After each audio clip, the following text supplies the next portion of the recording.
எதிர்கால ஒலிம்பிக் வெற்றியாளர்களை உருவாக்கவும் தமிழ்நாட்டை இந்தியாவின் முன்னணி விளையாட்டு ஆற்றல் மையமாக நிலைநிறுத்துவதையும் நோக்கமாக கொண்டு ஒலிம்பிக் உயர் திறன் மையங்கள் ஒலிம்பிக் சென்டர்ஸ் ஆஃப் எக்ஸலன்ஸ் அமைக்க இந்த அரசால் நடவடிக்கை மேற்கொள்ளப்படும். இம்மையங்கள் உலக தரத்திலான பயிற்சி, உட்கட்டமைப்பு, உயர்தர பயிற்சி, நவீன விளையாட்டு, அறிவியல் வசதிகள், செயல்திறன் பகுப்பாய்வு மற்றும் முழுமையான விளையாட்டு மேம்பாட்டு சேவைகள் வழங்கும். திருநர் கண்ணியத்துடன் வாழ வழி செய்யும் விதமாக அவர்களுக்கு திறன் மேம்பாட்டு பயிற்சி வழங்கவும், சுய உதவி குழுக்கள் அமைச்சிடவும், வாழ்வாதார வாய்ப்புகள் மற்றும் வேலை வாய்ப்பு பெற்றிட துணை புரிந்தும் வீட்டு வசதிகளை உருவாக்கிடவும் இந்த அரசு உறுதுணையாக இருக்கும்.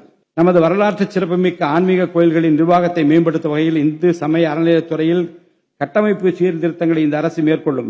கோயில் சொத்துக்கள், நிலங்கள் மற்றும் அறக்கட்டளை வருவாய்கள் அனைத்தையும் முழுமையாக தணிக்கை ஆடிட் செய்வதற்கும் கணக்குகளை வெளிப்படையாகவும் கணினிமயமாகவும் கொண்டு வருவதற்கும் நடவடிக்கை எடுக்கப்படும்.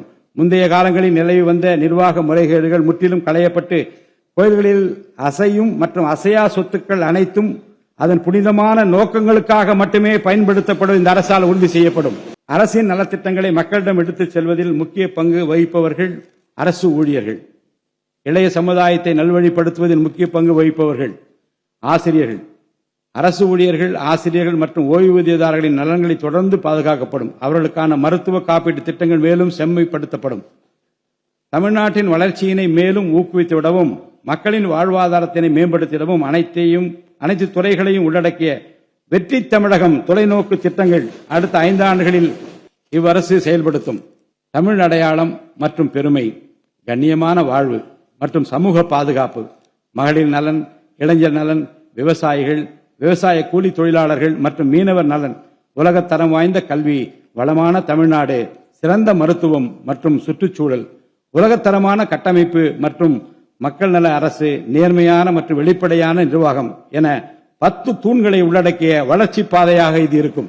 எத்தனை தடைகள் வந்தாலும் அனைத்தையும் தகர்த்தெறிந்து ஊழலற்ற நேர்மையான நிர்வாகத்தை தந்து அதன் மூலம் பொருளாதார மறுமலர்ச்சியை ஏற்படுத்திட இந்த அரசு உறுதி பூண்டுள்ளது.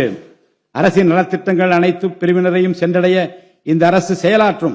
இந்த அரசால் அறிவிக்கப்பட்ட வாக்குறுதிகள் அனைத்தும் மாநிலத்தின் நிதி நிலையை சீரமைத்து வருங்காலங்களில் ஒவ்வொன்றாக நிறைவேற்றப்படும்.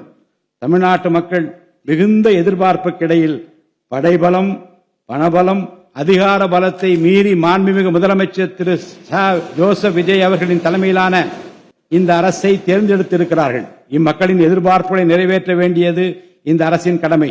இந்த கடமையை நிறைவேற்ற சட்டமன்ற உறுப்பினராகிய நீங்கள் எல்லாம் இந்த அரசுக்கு ஒத்துழைப்பு அளிப்பீர்கள் என்று நம்புகிறேன்.